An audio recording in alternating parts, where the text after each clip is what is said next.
آنے والے دنوں میں پاور کمپوزیشن چینج ہو جائے گا. بعض لوگ تو یہ بھی کہہ رہے ہیں کہ صدر زرداری سے استعفیٰ لے لیا جائے گا, پیپلز پارٹی اپوزیشن میں بیٹھے گی, بلاول بھٹو جو چیئرمین پیپلز پارٹی ہیں وہ لیڈر آف دی اپوزیشن بھی بن سکتے ہیں.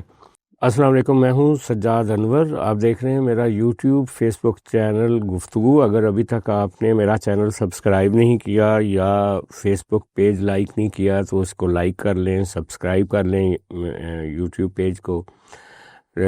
بات کریں گے کہ اس وقت جو 28ویں ترمیم کی باتیں شروع ہو گئی ہیں وہ کیا 28ویں ترمیم ہوگی یا نہیں ہوگی. تو میں آپ کو بہت واضح ایک تصویر دکھانا چاہتا ہوں کہ 28ویں ترمیم نہیں ہوگی, کیونکہ 28ویں ترمیم تب تک پاسبل ہی نہیں ہوگی جب تک قومی اسمبلی میں اور سینٹ میں گورنمنٹ کے پاس 2/3 میجورٹی نہیں ہوگی. اور 2/3 میجورٹی پیپلز پارٹی کے بغیر نہ قومی اسمبلی میں ہو سکتی ہے اور نہ سینٹ میں. اور پیپلز پارٹی تینوں چیزوں پر گفتگو کرنے کے لیے تیار نہیں ہے, نہ 18ویں ترمیم کو رول بیک کرنے کے لیے یا نہ NFC ایوارڈ کا جو کانسٹیٹیوشنل کور ہے اس کو ختم کرنے کے لیے, اور نہ ہی صوبوں کے حوالے سے نئے صوبوں کی تشکیل کے لیے جو قانون ہے, جو آئین میں دی گئے آرٹیکلز ہیں ان کو تبدیل کرنے کے لیے. تو پھر کیا ہوگا؟ دوسرا رستہ جو ہے وہ ایڈمنسٹریٹو بارگین کا ایک رستہ ہوگا جو اسٹیبلشمنٹ اور پریزیڈنٹ آصف زرداری کے درمیان طے پائے گا. وہ ایڈمنسٹریٹو بارگین کیا ہوگا کہ جناب کانسٹیٹیوشنل امینڈمنٹس کے بغیر جو کچھ ہو سکتا ہے وہ ہم کر سکتے ہیں آپ کے لیے. یہ جو NFC ایوارڈ ہے اس کے حوالے سے جو بے نظیر انکم سپورٹ پروگرام ہے یا جو ڈیفنس اخراجات ہیں یا جو کچھ اور ایسے اخراجات جو کہ صوبوں کو ادا کرنے چاہیے وہ وفاق کو صوبے وہ واپس ری پیمنٹس کر سکتے ہیں. تو اس طرح سے بغیر کانسٹیٹیوشنل امینڈمنٹ کے صوبوں سے وفاق کو کچھ پیسے ایسے مل سکتے ہیں جس سے وفاق کا جو روز کے امور ہیں نپٹانے میں جو دقت ہے پیسوں کی وہ حل ہو سکتی ہے.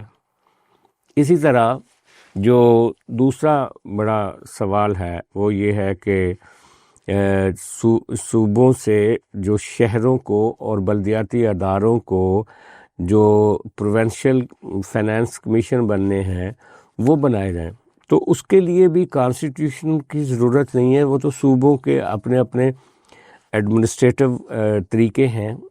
وہ ان کو اگر پیپلز پارٹی کو کسی حد تک مجبور کیا جائے گا تو وہ سندھ میں اور پنجاب میں مسلم لیگ نون اور KP میں PTI جو ہے وہ کر لے گی.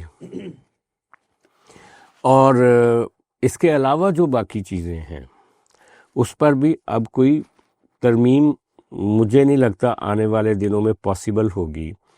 اس پر جتنے ہمارے بڑے سینئر اینکرز بات کرتے نظر آتے ہیں یا بعض دانشور یا بعض لوگ گفتگو کر رہے ہیں کہ کوئی نئی آئینی ترمیم ہونے جا رہی ہے جس کے نتیجے میں آنے والے دنوں میں پاور کمپوزیشن چینج ہو جائے گا. بعض لوگ تو یہ بھی کہہ رہے ہیں کہ صدر زرداری سے استعفیٰ لے لیا جائے گا, پیپلز پارٹی اپوزیشن میں بیٹھے گی.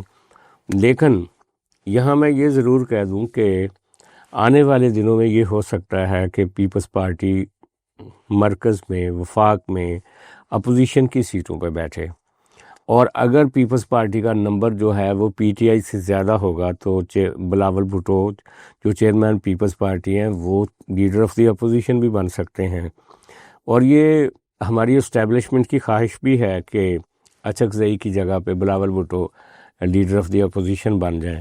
لیکن جو اپوزیشن اس وقت PTI کر رہی ہے, کیا وہ PTI کی اپوزیشن جو ہے وہ بلاول بھٹو ان کے ساتھ مل کے ایک نئی اپوزیشن پاور بنا سکیں گے, یا وہ ایک پیرلل آواز ہوں گی، یہ آنے والے وقت میں ہی اس بارے میں فیصلے ہوں گے۔ اب دیکھنا یہ ہے کہ جو لوگ یہ پیشن گوئیاں کر رہے ہیں کہ 28ویں ترمیم تو طے شدہ ہے اور یہ ہوگی اور پیپلز پارٹی سے مجبوراً ووٹ لیا جائے گا، میں اپنے ایک جرنلسٹک ایکسپیرینس سے بتا رہا ہوں کہ یہ آپشن ہی نہیں رہے گی آنے والے دنوں میں، اور کوئی اس کے بعد 27ویں ترمیم کے بعد اگلی ترمیم کم از کم اس اسمبلی سے پاس ہوتی مجھے دکھائی نہیں دے رہی۔ آج کے لیے اتنا ہی، کل پھر آپ سے ملاقات ہوگی، اجازت دیں، خدا حافظ۔